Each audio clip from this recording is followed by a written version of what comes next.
황금 멘탈을 가진 사람은 타인과 비교해요, 안 해요? 안 합니다. 이들은요, 황금 멘탈을 가진 사람들은요, 절대로 타인과 비교하지 않습니다. 어제 나눴죠. 기준점을 바깥에 두는 것이 아니라 내 안에 둬서요, 네, 그렇게 내 중심, 그러니까 다른 사람들의 어떤 것에 내가 휘둘리지 않도록 그렇게 비교하지 않는다라는 것입니다. 그것이 얼마나 쓸데없고 무가치한 행위인지를 잘 알고 있기 때문에 절대로 비교하는 일은 네, 없습니다. 오직 자신과 자신의 그 인생에 대해서만 생각하게 되겠죠. 이게 황금 멘탈을 가진 사람들의 특징입니다. 내 자신과 자신의 인생에 대해서만 생각합니다. 자신에 대해서 깊이 생각하며 살아가기 때문에 단순히 생각하는 게 아니라 깊이 있게 생각하며 살아가기 때문에 혹여 주변에서 조롱 혹은 손가락질 받는 일이 생겨도 어떻게 한다? 흔들리지 않는다. 다시 한번요. 깊이 생각하며 살아가기 때문에 흔들리지 않는다. 깊이 생각하며 살아가기 때문에 뭐 하지 않는다? 흔들리지 않는다. 그래서 여러분 기준점을 여러분 안에 두시고 휘둘리지 않는 올 한 해 되시길 다시 한번 응원 드리겠습니다. 자, 다른 사람 말에 쉽게 휘둘리는 사람은요, 평소 다른 사람들에게만 관심을 가진 이들이다. 이들의 초점이 어디에 있다? 나에게 있는 게 아니라 바깥에, 외부에, 사람들에게 있다라는 것이죠. 초점이 타인에게 있으니까 어떻게 될까요? 그들의 눈치를 살피느라 정말로 그 에너지를 다 소진하는 겁니다. 아, 저 사람 지금 왜 나한테 저렇게 말을 했을까? 아, 저 사람 눈빛 표정이 별로 안 좋은데? 아, 저 왜 그러지? 뭐 등등등. 네. 물론 그런 것들 어느 정도 필요합니다. 우리가 함께 이 세상 살아가기 위해서 다른 사람들과의 어떤 관계성 참 중요하죠. 그리고 어떤 마음을 가질지, 저 사람 어떤 느낌일지 뭐 등등 생각하는 거 필요합니다만 지나치게 내 어떤 깊이 있는 나 자신을 돌아보는 것보다 다른 사람들에게 초점이 늘 가 있으면은 피곤해서 살아갈 수가 없습니다. 그러니까 이거 진짜 안 된다라는 거. 자, 다른 사람의 인생에 관심 갖지 말자. 너무 극단적인가요? 네, 왜냐하면은 진짜 먼저는 우선순위죠. 내 자신에 대해서 깊이 돌아보고 그 다음에 나를 정말 이렇게 잘 돌아보고 나를 정말 사랑할 수 있는 사람은 자연스럽게 다른 사람들에게 그 사랑이 흘러가는 것 같아요. 그래서 일단은 먼저 다른 사람에게 관심 갖기보다는 나 자신에게 먼저 관심을 가져보자라는 의미에서 다른 사람과 뭐 하지 말자, 비교하지 말자, 다른 사람 험담하고 비난하지 말자. 이게 진짜 중요한 것 같습니다. 이게 진짜 이게 참 왜 이렇게 이게 참 안 될까요? 그쵸? 이게 뭐 험담하고 비난하는 게 이게 참 쉽지 않아요. 그러니까 하지 말아야지 하다가도 주변에서 사람들 2명, 3명 모이면은 결국 이야기의 끝은 누구 이제 뭐 얘기하고 있습니다. 이게 참 그러면 안 되죠. 험담하거나 비난하지 말자. 나와 내 인생에 집중하고 내 집 앞 화단을 잘 가꾸며 살아가자. 이 내용 참 좋았습니다. 내 집 앞에 있는 화단을 잘 가꾸며 살아가야지. 막 딴 거 자꾸 온갖 것들 이야기 할 필요 없다. 그러니까 니나 잘해. 이런 이야기죠. 그러니까 네 집 앞에 화단이나 잘 가꿔라. 그렇게 되면 어떻게 된다?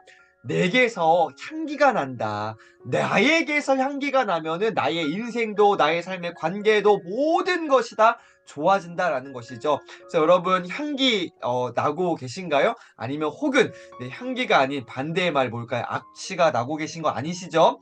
향기가 나야 됩니다. 자, 그래서 저는 이 책이 딱 생각이 났어요. 나는 나무에게 인생을 배웠다. 290페이지 너머에 보면은 요 내용이 나옵니다. 백리향 이야기가 나오거든요. 백리향이요. 자, 295페이지네요, 이 책에. 처음 백리향을 본 사람은 그저 야생의 들꽃이라 생각한다. 왜냐하면 줄기를 바닥에 엎드린 채 기어가듯 자라기 때문입니다. 그 존재 자체가 발 드러나지 않는 겁니다. 그냥 바닥에 납작 엎드려서 이렇게 살다 보니까 그냥 별거 이름도 없는 꽃이겠거니라고 생각하는 것이죠. 흙 한 줌 없는 바위 틈에 자리 잡은 백리향은 평생을 빗물에 들어있는 부족한 영양분에 의지한 채 생명을 이어갑니다. 이게 중요한 지점입니다.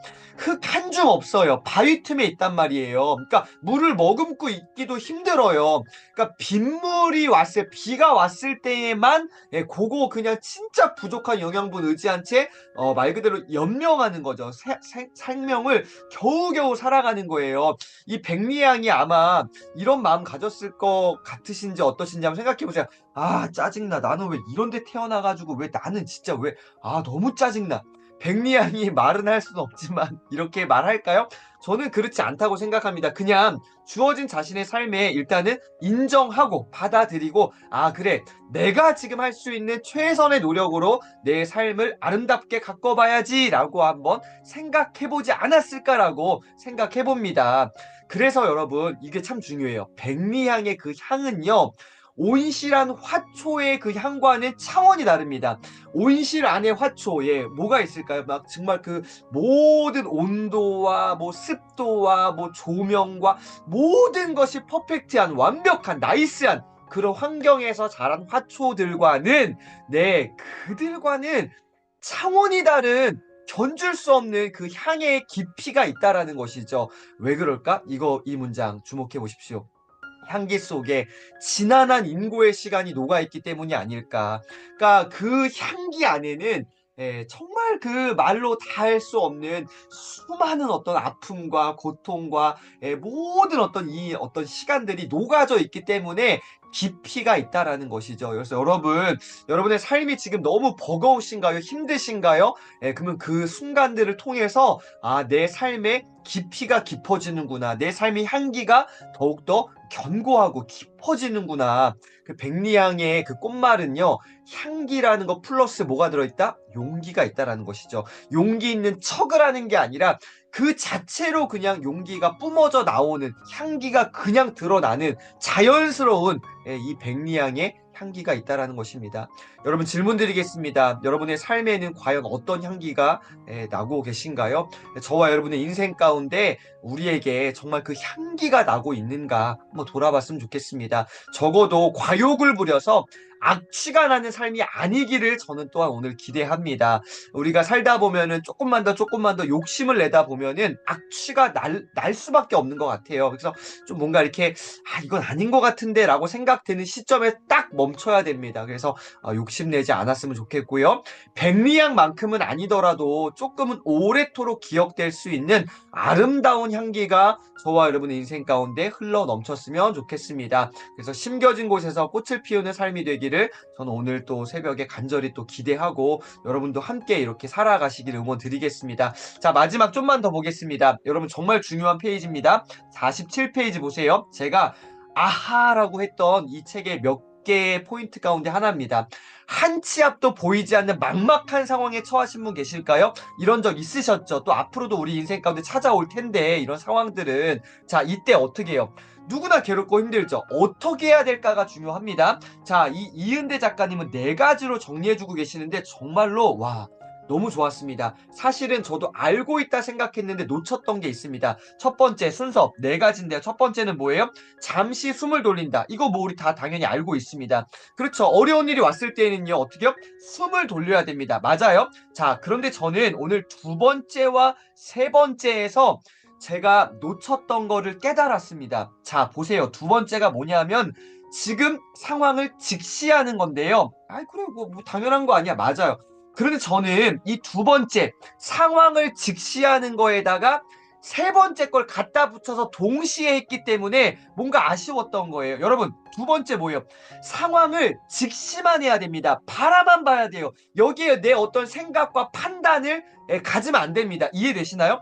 내 어떠한 기준을 가지고 그 상황을 바라보면요, 어떻게 해요? 잘못 보게 되는 거예요. 내가 판단을 하면 안 됩니다. 그냥 그 상황을 직시만 하는 게 두 번째 미션입니다. 예, 이거 정말 중요해요. 상황을 그냥 바라만 보는 거예요. 내 어떤 생각 판단하지 않는다라는 것이고요.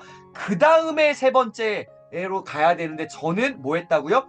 2번과 3번을 같이 했기 때문에 뭔가 아쉬웠던 겁니다. 세 번째, 비로소 원인과 결과를 분석해요. 여기에는 내 기준, 내 생각, 내 관점들, 내 경험들이 들어가겠죠. 근데 우리는, 제가 놓쳤던 거예요. 여러분 어떠실까? 저는 놓쳤던 거예요. 상황을 그냥 있는 모습 그대로를 바라봐야 되는데, 아, 내가 과거의 어떤 내 삶의 어떤 경험들이 너무 진하다 보니까, 아, 이럴 거야라고 추측하는 거죠. 이게 잘못됐다. 이러지 말자. 아, 제가 어제 다시 한번 정리하면서 정말 깊이 있게 반성도 하고 깨달았습니다. 그래서 2번과 3번을 분리해야 된다. 그리고 마지막 뭐 한다? 이게 또 중요하죠. 내가 할 수 있는 일에만 집중하면 된다. 오만 가지 자꾸 생각 뻗어나가지 말고 그냥 네가 지금 할 수 있는 네 일에만 집중해. 네 집 앞에 화단 가꾸는 거에만 집중해. 이런 메시지입니다. 여러분 요거 꼭 한번 정리 잘 해보셨으면 좋겠습니다. 자, 오늘 마지막 페이지입니다. 나약한 이들은 불평하고요, 불만하고요, 하소연을 하면서 실패했다는 그 사실에만 초점을 맞춥니다. 나 망했어. 나는 어차피 안 돼. 막 이런 거에만 계속 파고 들어가죠. 끝도 없는 불평과 불만과 하소연의 악순환 뺑뺑이에 사로잡혀 있습니다. 자, 그런데 황금 멘탈을 가진 사람들은요, 뭐에 집중할까요? 주목해 보세요. 다시 일어서는 데에만 모든 역량을 집중한다. 한 가지에만 집중하는 겁니다. 오만 가지 생각하는 게 아니라 내가 다시 일어나야겠다라는 여기에만 집중하는 거. 내가 뭔가 지금 일이 안 풀리는 게 있어요. 그러면 그것만 집중해야지 막 이것도 저것도 뭐 그 다음도 자꾸만 여러 가지에 집중하다 보니까 분산되니까 두 마리 토끼를 동시에 잡으려고 하니까 이도 저도 안 되는 거다. 그래서 하나만 집중한다. 내가 다시 일어나는 거에만 나는 집중하겠다. 오늘 이러한 마음으로 주어진 삶 멋지게 살아내시기를 다시 한번 응원 드리겠습니다. 오늘도 함께 해주셔서 진심으로 감사드립니다.